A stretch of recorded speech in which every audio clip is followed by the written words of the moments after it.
মাত্র 24 ঘন্টার মধ্যে মূর্তি চুরির কিনারা করল শিবপুর থানার পুলিশ। উদ্ধার হলো চুরি যাওয়া বহু প্রাচীন অষ্টধাতুর মূর্তি।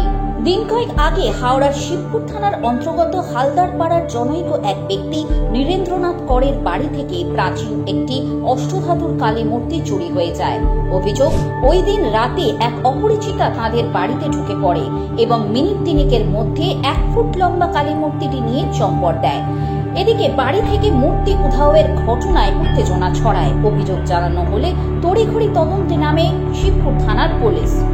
তবে চোরের ওই দিনের গোটা ঘটনার কীর্তিকলাপ বাড়ির সিসিটিভি ক্যামেরায় বন্দী হয়ে থাকে। পুলিশ অনুসন্ধান চালাতেই বিষয়টি সবার সামনে উঠে আসে। অন্যদিকে স্থানীয় সিসিটিভি ক্যামেরা অনুসন্ধান করে পুলিশ জানতে পারে ওই দিনে চুরি করে বেরিয়ে স্থানীয় একটি দোকানে তিনি বিরিয়ানিও খান, কিন্তু পয়সা না থাকায় দোকানদারকে তার মোবাইল নাম্বারটি দিয়ে যান।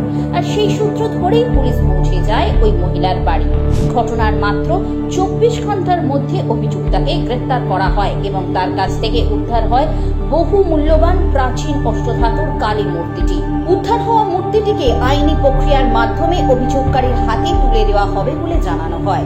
মূর্তিটি উদ্ধার হওয়ায় প্রশাসনের ভূয়সী প্রশংসা করেন বৃদ্ধ নীরেন্দ্রনাথ বাবু।